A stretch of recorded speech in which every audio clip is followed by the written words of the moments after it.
Ito ngayon sa impeachment ni VP Sara. Gawin nyo lang ang tama. Huwag kayong dala sa politika, pero karapatan nyo at kalayaan nyo mag-ibisigan ng impeachment. Pero tandaan nyo rin na ang Diyos at ang tao nanonood. Alam natin tutuloy nila yung impeachment. Diba? Pero kung hindi nyo itutuloy yan, just be sure whether ituloy nyo o hindi, make sure na malinaw ang dahilan at tama ang dahilan. Ang kinaakusan nyo ay inaakusa sa impeachment ng VP Sara ay 125 billion to 600 million, 125 million to 600 million pesos sa confidential funds. Ang hinahanap, samantalang hinahanap na confidential funds sa Pangulo, 13 billion na since 2013. Sa Kongreso, 1.2 trillion. Paano maniniwala ang tao na tama ito ang ginagawa? Mag-imbestigay kayo ng confidential fund ni Sara, mag-imbestigay kayo ng confidential fund ni Pangulo, mag-imbestigay kayo ng 1.2 trillion na winagas ang Kongreso. Ang point ko, kaya hindi maging, on my part, kaya hindi maging kapani-paniwala ang impeachment na ginagawa niyo because of yung accountability. Dahil pinipili nyo Ayan, so ang advice, ang pakiusap ko at advice sa inyo, do what is right, do your job. God will be watching, the Filipino will be watching. I think ang Kongreso po durog na alam na ng lahat na noong nakaraang impeachment ni VP Sara, allegedly 125 million ay binigay sa 150 million ay binigay sa mga dineclare ng Supreme Court unconstitutional. So ano pa ang mukhang ihaharap nyo sa Pilipino? Paano nyo baliliwanag yung tama ang ginawa? At lastly, maawa naman po kayo sa ating bansa. You know na things has to change and you are in power and in position to do things better. Yung pera na hawak ninyo sa Kongreso ay na-appropriate nyo taon-taon, ilagay nyo naman sa mga proyekto na magbibigay ng trabaho at magbibigay ng mas magandang bukas sa Pilipino. Hindi lang sa mga proyekto na puro lang pangtawid sa kahirapan at pang-sustain ng kahirapan. Okay naman tumulong, wala akong problema ron, pero kailangan yung pondo natin, ilagay natin dun sa hindi puro tulong na lang ang inaasahan ng Pilipino sa atin, pero yung sila ay ang dignidad nila ay maitayo nila dahil meron silang mga trabaho, dahil ginawa ng gobyerno ang dapat nang gawin. Magtayo tayo ng mga industriya, ng mga agro-industries, ng mga kanin, balik natin ang industriya ng damit, sapatos, para magkaroon ng trabaho ang Pilipino. Meron pa tayong 3 taon ngayon para pagtrabahuan yan sa laki ng pera. Ilan to? 6 trillion mahigit na meron ng Pilipinas. Wala na pong Pilipino ang walang maayos na trabaho that is sustainable, na talagang taon-taon o buwan-buwan meron silang aasahan, lumalaking mga negosyo. Kung kahit kalahati lang ng pondong yan, ilagay nyo sa mga proyekto na magtatayo at gagawa ng delikado na trabaho. So, yan po ang ating mensahe sa Kongreso. Bitawan nyo na muna itong politika, may 2028. Kung ayaw nyo kay Sara, di talunin nyo sa eleksyon. Pero huwag nyo nang itulak yung impeachment na yan dahil gugulo lang ang Pilipinas. Dahil hindi ho naniniwala ang Pilipino sa inyo. Kahit kayo, hindi naman kayo naniniwala sa sarili nyo . Diba? Sunod lang kayo na sunod sa sinasabi ng Pangulo, diba? Or ng liderato. Pero manindigan na po kayo. Do what is right. You were put there in the position para ng Diyos, para gawin ng tama, ng tao, para gawin ng tama.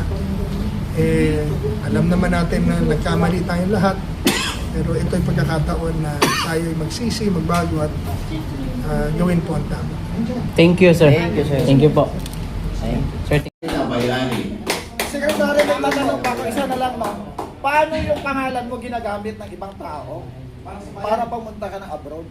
Ako na biktima na yun, unang pagkuha ko ng records ko sa POAA, first na bumulaga sa akin, hindi pa ako nakaalis, sabi ko bakit mayroon akong records na Nandun pala sa labas ka na. oo, 2 years nang binigay ng Ikaw yan POAA. ng mga illegal recruiters, alam mo naman, maalis ko sila eh. Oo. Tapos nagulat ako nung binigay sa akin. Sabi ko, hindi pa ako nakaalis nito ba't may 2 years na akong pumunta ng Dubai tapos ang position ay ko. Pero alam nyo, I want this to be on record. Alam nyo, tinatawag natin ang mga OFW, modern day heroes, di ba? Opo. Alam nyo ba kung bakit? Alam. Alam nyo ba kung bakit kaya tinawag na modern day heroes, mga bayani? Yan, pati, alam nyo ba? Ibet. You know why? Kung hindi dahil sa mga OFW contribution, bagsak na ang pera ng Pilipinas. Economic. You are contributing. Alam mo ba kung magkano binibigay ng mga OFWs? Sa ngayon, 1.6 trillion. Magandang ano yan. Sir, Kasi nakatutok po tayo. OFW. Nakatutok po tayo ngayon sa mga usapin ni question dahil sa mga insertion at saka tulad ng filler at kung ano-ano pa ba. Ito, shocking to that the people must know, no?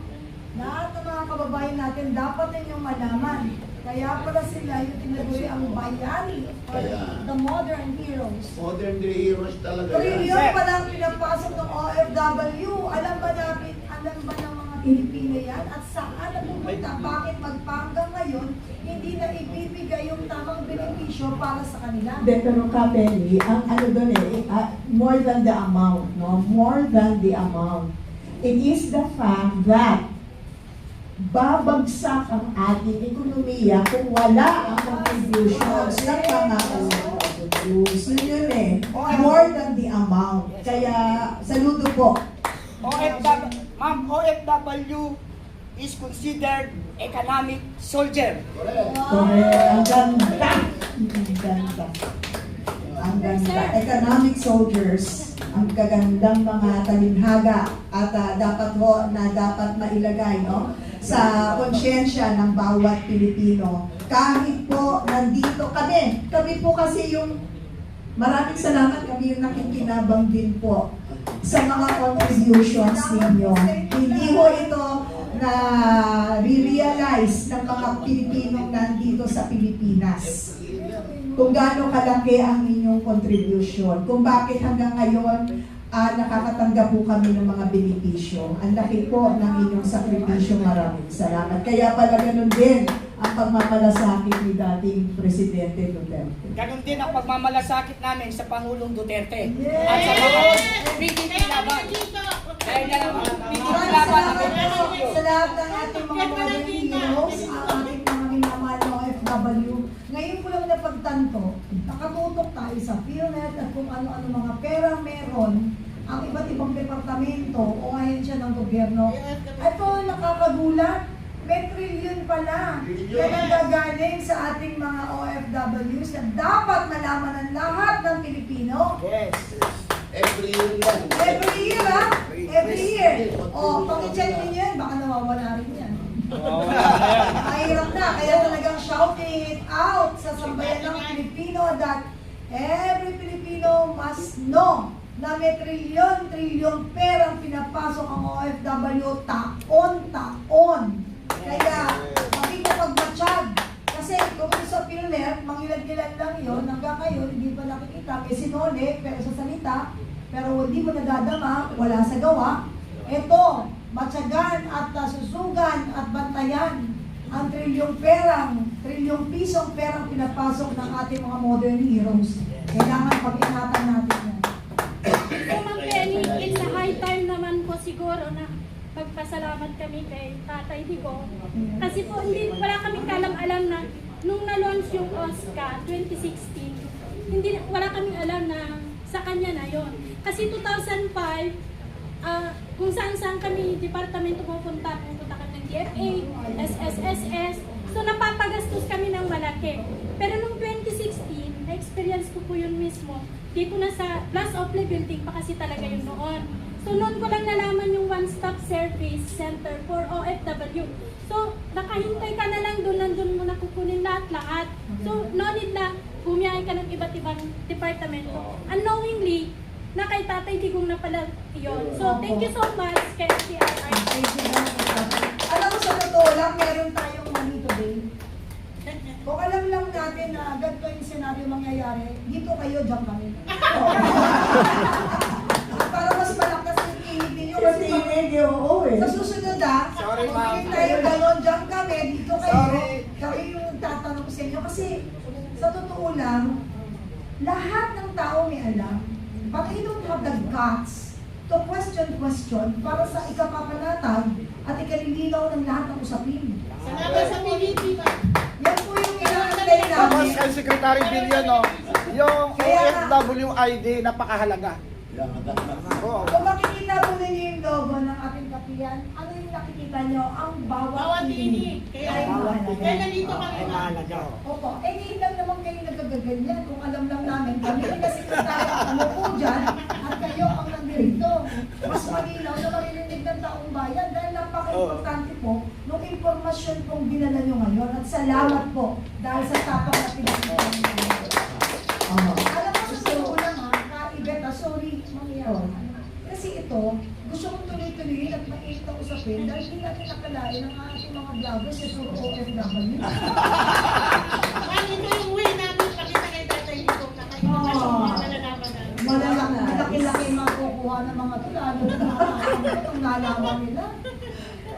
Gusto ko tanong kay Secretary Bello, pero parang masagot na eh. Ito na lang, yung number 14. Opo, Oo. parang importante, di ba, yung How should? Yung number 14 Capelli. yung kasi natanong ko na eh, yung yung naging How should history? hindi, yung leadership po ba ng ating pong yung ginawa po ba did that leadership style strengthen po yung Doles position? Or did it complicate it? Yung pong naging, kanina pong nasagot ninyo, yung parang yung style na naka-apekto sa mga negotiation, di ba? Tsaka employers, yun yung central point tayo, nasagot ninyo. Ngayon yung pagsusog ko po, did that leadership, yung style ng liberatong pinakita, naging mas malakas ba kapag palakas sa Doles bargaining position? Or did it complicate? Yun na nga, actually, it gave Dole a true face. Dahil nung araw, ang tingin nila, ang Dole ay pro-management.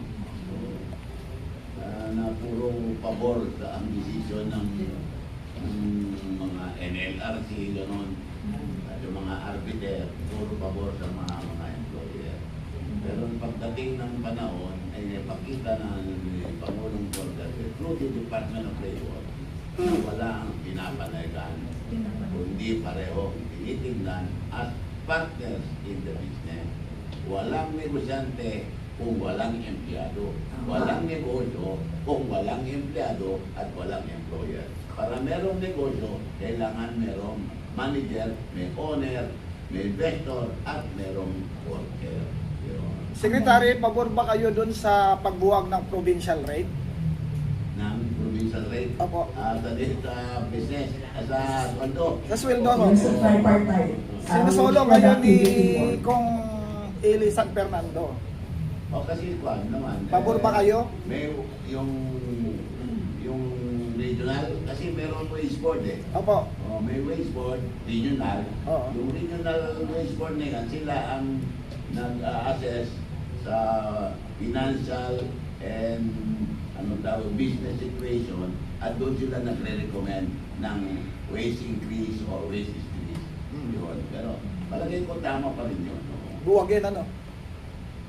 Hindi siguro kailangan pa rin kasi iba, kagaya kung nasa Metro Manila ka, bibili ka ng isang kilong repolyo, 140. Pero pumunta ka doon sa Isabela, wala pang 80 yan. Kaya iba ang cost of living doon. Kaya kailangan i-adjust mo rin yung status ng iyong salary. Sir, may isang tanong pa ako, sir. Ito talagang ano ko eh, karamihan ko kasi yung sir yung sa mga empleyado, sa mga company ngayon, may style sila na gumagawa sila ng agency, instead na yung sinasabi mo. Opo. So, yan ba sir, hindi mo yan pwede magawa kasi ginagamit ko kasi yan na panglilin lang sa mga empleyado. Ayan, pero nandiyan naman yung wage board natin eh. Sila ang tumitingin at naniniguro na tama ang assessment nila sa situation at magiging basis ng kanilang wage increase or halos wage parehas lang increase. Ay, iba po sir, ang tinutukoy ko yung regarding sa agency. Instead na dahil sa company mag-apply, ang company gumawa ng agency para yun ang agency magpasok sa kanila naman. Na ano sir, ninabayunin po kasi ang karapatan ng mga manggagawa. Hindi naman po. Kasi yung wage board may representative na mga manggagawa din. Hindi naman Kaya purely... dahil kaso yun sa labor sir, Yun lang. Yun lang ang matay nyo, baka masyadong pro-management yung Yes, mga po, sir. members. Pero kung meron ganun, dapat iparating nyo sa Department of Labor Secretary. Ako, ginawa na rin po sir. Wala rin, baka Kasi ang may-ari ng ano pala, ng company, yun din yung agency. Siya din may Ayan, kawaya. Yun. Mag-ano muna tayo? Kasi medyo mahaba yung oras natin. Pero sir, last ka, sige. Kasi nasira yung ating flow ng program. But thank you kasi very informative po yung nilatag ninyo. Hello? Thank you, thank you. Go on, sir. Si Hello? si Pogi. Open. Hello? Ayan, meron po, sir. Meron po Hello? mapasok po. Meron? Opo. Actually ma'am, pwede mag-segue tayo konti ng topic. Derek, kailangan tanong ko kang Sir Belica. Ayan. Hindi, mamaya na po, ikat muna natin kasi meron pong turn si Secretary Ben. Okay, sige. Sandali Okay lang po, po. sorry Kasi pero na- mamaya na lang po. Napansin ko lang kasi kanina pa si Sir naka... Hindi po, kasama okay. po sa program Okay, sige po. yun. Tinatiyar po ninyo eh. Sabi ko, dito kayo masusunod ha. Bilis ako siguro umalis. Dali lang, may last pa eh. Ito ha. Kaya yun na si Oo, wag Sir. yung ano kasi mamaya mananawa rin kayo kay ano. Hindi nyo dapat pagsawaan ng informasyon na para sa mas benefit, makaka-benefit ng mas karanamin. Yes po, tama. At kailangan malaman ng taong bayan lahat ng ito dahil marami pong umiiyak magpahanggang ngayon na hindi nalulutas ang problema. Yung pala, nakalatag lang ang solusyon dahil isa yun sa benepisyong nararapat lamang kung kanila. Diba? Tulad nyo, ma'am, hindi ninyo alam. Diba? Vlogger pa kayo. Hindi po nga. O, diba? So, iba lang may alam. At tandaan ninyo lagi natin sinasabi rito sa kapiyan sa PDP. Mga kababayan, wala akong bayad magtanong. May pakapilibre pa at tinapay. So, huwag kayong mamimik. Mahirap magdunong-dunungan tayo tapos umiiyak tayo sa likuran.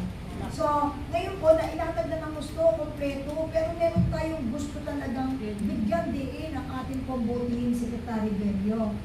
Yung sa ano po, which complete labor employment reform under po kay Duterte's administration genuinely improve yung workers' life. Definitely. And that was felt by the workers. You know why? The President made sure that all laws protecting the workers are properly implemented. Yun ang importante kasi maraming mga batas yan na tumutulong at nagproprotekta sa mga manggagawa pero hindi naman ini-implement ng mga tao sa gobyerno, lalo-lalo na yung mga opisyales ng Department of Labor. Pagdating sa mga batas, okay yung mga batas. Ang problema lang yung implementation. Kaya dapat yung ang tutukan ninyo. So gaya nung sinasabi ko, inspection. Siyempre yung mga labor inspectors, pagpunta nila sa mga business establishment, hindi nila tinitignan yung maling ginagawa ng management. Di ba? Pag-report nila kay Secretary so-and-so, Sir, okay doon sa department ng ganito, okay doon. Pero hindi tama. Hindi ini-implement. Kaya halimbawa sa ban, pupunta kayo ngayon sa ban, sa SM Mega Mall, tingnan nyo nga kung yung mga sales naka one minute pa, tingnan nyo. Kasi kung minsan hindi sinusunod eh. Kagaya lalo na sa call centers, dapat merong standing break.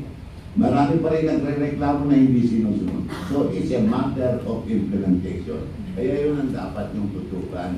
Kayong mga vloggers yan ng trabaho. Pag may nakita. Hanggang may nakita kayo, ilabas nyo. Kayo pa naman yung hindi pwedeng kontrolin. Sa mga bangko sir, sa inyo rin ano eh. Kay Tatay Digong yung breastfeeding ano. Lahat yun na. Meron nakalaan na. Ate, sinama na rin yung Mabuti sa nabanggit ng bangko ha. Meron din OFW bank ha. Mayroon nga sir. Oo, di ba? Di ba? Oo. Yan sa Pailoton. OFW bank. Gawa rin ni Digong yan. Yung President Digong. OFW bank. Secretary, ano